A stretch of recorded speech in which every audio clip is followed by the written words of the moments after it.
శ్రీమాత్రే నమ. జయ గురు దత్తాత్రేయ నమ. ఈ వీడియోలో మనం సెప్టెంబర్ 1వ తారీఖు నుంచి 16వ తారీఖు మధ్యలో ఏర్పడినటువంటి బుధాదిత్య యోగం మీనరాశి వారికి ఏ విధంగా ఉంటుంది అని పరిశీలించినప్పుడు ఒక విధంగా మీనరాశి వారికి బుధుడు బాధకుడు, రవి శత్రుస్థానాధిపతి అయినప్పుడు కూడా రాస్యాధిపతిగా ఉన్నటువంటి గురువుకి మిత్రుడు అవ్వటం వల్ల విజయస్థానం అవుతుంది. అంటే చాలామందికి రవి 6వ స్థానంలో ఉండడం వలన మిగతా రాశులకి ఎలాగున్నా ఈ రాశి వారికి ఎక్కువగా ప్రభుత్వ ఉద్యోగం రావడం జరుగుతూ ఉంటుందన్నమాట. రవి స్వక్షేత్రం 6వ స్థానం అవటం వల్ల అది సర్వీస్ ఓరియంటెడ్ స్థానం అవుతుంది. అక్కడ రవి ఉండడం వలన ఈ జాతకులు ఎక్కువగా ప్రభుత్వ సర్వీస్ యందు ఆసక్తి చూపుతూ ఉంటారు. అలాగే ఏదన్నా ఒక రాజకీయ నాయకుడి దగ్గర కానీ ఒక అధికారి దగ్గర కానీ బాగా పలుకుబడి కలిగినటువంటి ఇండస్ట్రియలిస్టేట్లో పెద్దవాడి దగ్గర సహాయకులుగా, వారికి అసిస్టెంట్స్గా, సెక్రటరీలుగా కూడా పనిచేస్తూ ఉంటారు వాళ్ళ స్థాయిని బట్టి. చిన్న చిన్న మొత్తం మీద ఏంటంటే ఒక పెద్ద నేమ్ ఉన్న వ్యక్తి దగ్గర, ప్రభుత్వ అధికారులు లాంటి వారి దగ్గర సహాయకులుగా పనిచేస్తూ ఉంటారు. వ్యక్తిగతంగా వీళ్ళు కూడా ఎంత పెద్ద హోదాలో ఉన్న ఒక మినిస్టర్ గానో, చీఫ్ మినిస్టర్ గానో, లేదా అంటే వీళ్ళ పైన ఒక అధికారి ఉండడం జరుగుతుంది. వాళ్ళ కింద వీళ్ళు వాళ్ళ యొక్క సబార్డినేట్గా ఉండడం జరుగుతూ ఉంటుంది. సో ఈ విధంగా ఈ రవి వీళ్ళకి ఉపయోగపడుతూ ఉంటాడు. బుధుడు మరి బాధకుడు అవటం వల్ల మరి అటు చతుర్థ స్థానం, అటు సప్తమ స్థానం, ఈ రెండు కూడా ఏంటంటే స్థిరాస్తులు, మదరు, ఎడ్యుకేషను, భార్య, అఫైర్సు, రిలేషన్సు, అలాగే వ్యాపారం, విదేశీయానం, ఈ మధ్యనే ఎప్పుడు జాతకుడి యొక్క స్థితి మారుతూ ఉంటుంది. వివాహం కాకముందు, వివాహం జరిగేంత వరకు కూడా జాతకుడు మదర్కి అనుకూలంగా, కుటుంబానికి అనుకూలంగా రావడం, పెరగడం జరుగుతూ ఉంటుంది. అంటే ఎవరో ఒకరు ఈ మీనరాశి వారికి బ్యాక్ ఉండి సపోర్ట్ చేస్తూ వాళ్ళ అభివృద్ధికి కారణమవుతుంటారు. మరి వివాహం ముందు అంటే పంచమ స్థానం కర్కాటకం కాబట్టి మదర్ యొక్క సహకారంతో జీవితంలో పైకి వస్తాడు.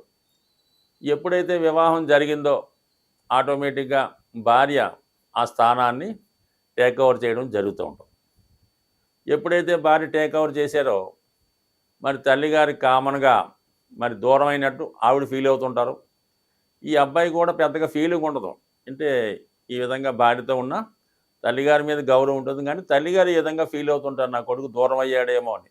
ఆ కారణం వల్ల కొద్దిగా ఈ కుటుంబ సంఘర్షణ ఈ మిథున రాశి ఈ మీనరాశి వారికి ఏర్పడుతుంటుంది. దానికి కారణం ఏంటంటే ఇదే, ఈ బుధుడు చతుర్థాధిపతిగా బాధకుడు, సప్తమాధిపతిగా బాధకుడు, ఎవరో ఒకరు బాధిస్తూ ఉంటారు. మరి ఇప్పుడు ఏర్పడినటువంటి బుధాదిత్య యోగం అన్నది రవితో కలిసి ఉండడం వల్ల మరి కుటుంబ సంబంధించిన సమస్యల్లో జాతకుడికి రాజీ ఏర్పడి ఆ కుటుంబ సభ్యులు అందరూ కూడా సమానంగా జాతకుడిని ఇష్టపడడం కానీ ఆదరించడం కానీ జరిగే అవకాశం ఉంది. ముఖ్యంగా ప్రభుత్వ ఉద్యోగం కొరకు ప్రయత్నం చేస్తున్నా, లేదంటే ప్రభుత్వ స్కాలర్షిప్ కొరకు ప్రయత్నం చేస్తున్నా, ప్రభుత్వ రుణం కొరకు ప్రయత్నం చేస్తున్నా 100% ఈ సమయంలో మీరు సక్సెస్ పొందే అవకాశం ఉన్నది.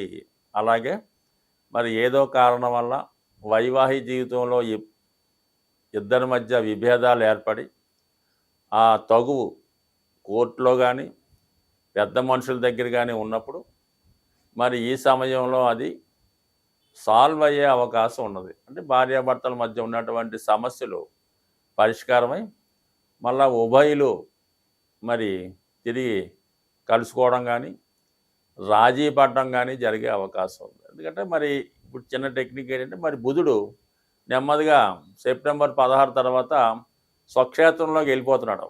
అంటే సప్తమాధిపతి సప్తమ స్థానంలోకి రావడం జరుగుతూ ఉంది. అప్పుడు ఏమవుతుంది, ఆటోమేటిక్గా మీ భార్య మీ గృహానికి రావడం కానీ, లేదంటే ఇలాగ మొత్తం మీద భార్యాభర్తలంతా ఒక చోటకి చేరి ఎన్న చిన్న సమస్యలు ఉంటే అవి సాల్వ్ చేసుకునే అవకాశం ఉంది. కాబట్టి మరి ప్రస్తుతం ఉన్నటువంటి ఈ 6వ స్థానంలో ఏర్పడినటువంటి బుధాదిత్య యోగం భార్యాభర్తల మధ్య విభేదాలను తగ్గిస్తుంది. ఉద్యోగంలో ఉన్నటువంటి సమస్యలు తొలగిపోతాయి. కొత్త ఉద్యోగ అవకాశాలు లభిస్తాయి.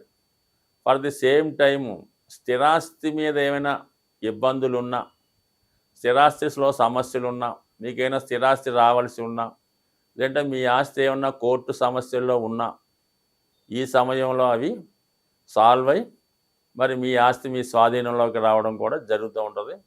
దానికి మరి కుజగ్రహం కూడా భాగ్యాధిపతిగా చతుర్థ స్థానంలో సంచరిస్తూ ఇవన్నీ కూడా మీ యొక్క సమస్యలు పరిష్కరించడానికి రెడీగా అనుకూలంగా ఉన్నాయి. అంటే ఎప్పుడు కూడా జాతకంలో ఒక ఇన్సిడెంట్ జరగాలంటే అనేక భావాలు, అనేక గ్రహాలు మీకు సహకరించాలి. ఏదో ఒక భావం సహకరించినంత మాత్రాన ఇప్పుడు సప్తమ స్థానం ఉన్నది. సప్తమ స్థానంలో గురువు వచ్చాడు అనుకుందాం, మరి అందరికీ వివాహం జరుగుతుందా? ఈ వృశ్చిక రాశిలో ప్రస్తుతం సప్తంలో గురువు సంచరిస్తున్నాడు, మరి అందరికీ వివాహం జరగాలి కదా? అలా ఉండదు. రెండో స్థానం యాక్టివేట్ అవ్వాలి అంటే కుటుంబ స్థానం, అలాగే లాభస్థానం యాక్టివేట్ అవ్వాలి. ఇన్ని స్థానాలు యాక్టివేట్ అయ్యి దశ కూడా అనుకూలించాలి. దశానాథుడు సప్తమ భావం మీద అధికారం ఉండాలి. ఇవన్నీ అనుకూలిస్తే మొత్తం ఏదో విధంగా 9 గ్రహాలు సహకరిస్తేనే ఒక పెళ్లి కానీ, ఒక సంతానం కానీ, ఒక ఉద్యోగం కానీ లభిస్తుంది. ఏదో ఒక యోగం ఏర్పడింది, ఏదో గ్రహం వచ్చేసింది, ఏదో దశ ప్రారంభమైంది, మాకు అదృష్టం కలిసి వచ్చేది, శుక్రదశ వచ్చింది, డబ్బు వచ్చేది అని కూడా ఎట్టి పరిస్థితులు కూడా జరగదు.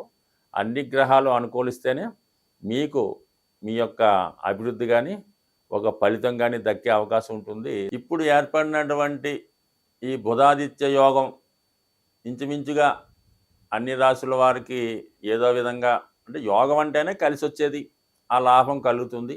అయితే ఇంకా మనకి బాగా కలిసి రావాలి అనుకున్నప్పుడు మరి ఈ బుధాదిత్య యోగ ప్రభావం బాగా అదృష్టవంతంగా రావాలంటే అటు రవిగ్రహాన్ని, అటు బుధగ్రహాన్ని మనం ప్రసన్నం చేసుకుంటే ఖచ్చితంగా మీకు ఈ ఫలితం ఇంకా అనేక రెట్లు పెరుగుతూ ఉంటుందన్నమాట.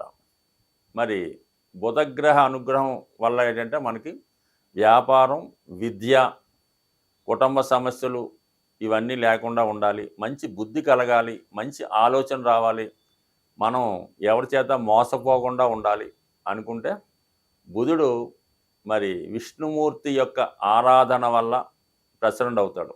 ఓపిక ఉన్నవాళ్ళు మరి విష్ణు సహస్రనామ పారాయణ చేయడం వల్ల, బుధవారం రోజు వెంకటేశ్వర స్వామి ఆలయంలో తులసిమాల సమర్పించడం వల్ల, లేదు మీకు అవకాశం ఉంటుంది మీ గృహంలోనే వెంకటేశ్వర స్వామి చిత్రపటానికి తులసిమాల మీరే స్వయంగా తయారు చేసి అలంకరించడం వల్ల, గోవిందనామాలు పారాయణ వల్ల విష్ణుమూర్తి ప్రసన్నమయ్యే అవకాశం ఉంది. ఇంకా సులభంగా అంటే తులసి మాల మార్కెట్లో లభిస్తూ ఉంటుంది. ఆ తులసి మాల బుధవారం ధరించడం వల్ల బుధుడు మీకు అనుకూలిస్తూ ఉంటాడు. అలాగే విఘ్నేశ్వరుడు, అంటే విద్యార్థులకు విద్య బాగా రావాలంటే, వ్యాపారం అనుకూలంగా సాగాలంటే విఘ్నేశ్వరుని బుధవారం రోజు గరికతో అర్చించడం, గరికతో పూజించడం. మరి ఆ పూజించినటువంటి గరిక మీ బుక్స్లో కొద్దిగా పెట్టుకోవడం కానీ, తల మీద పెట్టుకోవడం వల్ల కానీ ఖచ్చితంగా మీకు జ్ఞానోదయం అయి మంచి జ్ఞాపక శక్తి రావడం జరుగుతూ ఉంటుంది. మరి బుధుడు ఎటువంటి పాపగ్రహాలతో కలకుండా బుధుడు స్వచ్ఛందంగా ఉండాలంటే కంపల్సరీగా మీరు విష్ణుమూర్తి ఆరాధన, విఘ్నేశ్వరుడి పూజ చేసుకోవడం వల్ల అటు చదువులోను, వ్యాపారంలో అభివృద్ధి కలుగుతుంది. ఇక రవి అన్నది ఆత్మకారకుడు. మరి ఆ కారణం వల్ల మీ కుటుంబంలో ఉన్నటువంటి పెద్దవారిని, అంటే తండ్రి, తాత, పెద్దనాన్నగారు లాంటి వాళ్ళు ఉంటే వారిని గౌరవించడం, మీరేదన్నా ఒక పని చేసే ముందు వాళ్ళకి నామమాత్రంగా చెప్తే చాలు, వాళ్ళు పర్మిషన్ తీసుకునేవాడు ఇప్పుడు ఎవడో లేడు. కానీ కనీసం తండ్రి గారు, మనం ఈ విధంగా నేను ఏదో గృహం కొనుక్కోవాలనుకుంటున్నాను, లేదంటే ఈ పని చేద్దాం అనుకుంటున్నాను చెప్పి వాళ్ళ యొక్క ఆశీస్సులు తీసుకుంటే 100% మీకు విజయం లభిస్తుంది. ఇంట్లో ఉన్నటువంటి తల్లిదండ్రుల్ని ఆదరించకుండా, వాళ్ళని లెక్క చేయకుండా మీరు ఎన్ని పూజలు చేసినా, ఎంత అనాథాశ్రమాలకి డొనేషన్ చేసినా, మీ అధికారులకి ఎంత బహుమతులు ఇచ్చినా ఎట్టి పరిస్థితుల్లో ఉపయోగం ఉండదు. ఇంట్లో పెద్దవారి యొక్క ఆశీస్సులు తీసుకోండి.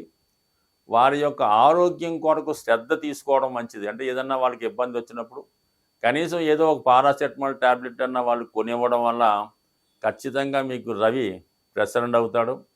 అలాగే మరి ప్రతిరోజు కంపల్సరిగా సూర్య నమస్కారం, ఆదిత్య హృదయ పారాయణ, మీ చుట్టుపక్కల ఉన్నటువంటి ఓల్డేజ్ హోమ్లో కానీ సీనియర్ సిటిజన్స్ అంతా ఒక చోట మీట్ అవుతుంటారు. వాళ్ళకి ఏదన్నా సత్కరించడం కానీ, వాళ్ళ యొక్క యోగక్షేమాలు తెలుసుకోవడం కానీ, ఇటువంటివి చిన్న చిన్న కార్యక్రమాలు వృద్ధులకి పెద్దలకి చేయడం వల్ల శని యొక్క అనుగ్రహానికి, తద్వారా రవి యొక్క అనుగ్రహానికి తోడ్పడి విశేషంగా మీ యొక్క అభివృద్ధి కలిగే అవకాశం ఉంటుంది. స్వస్తి.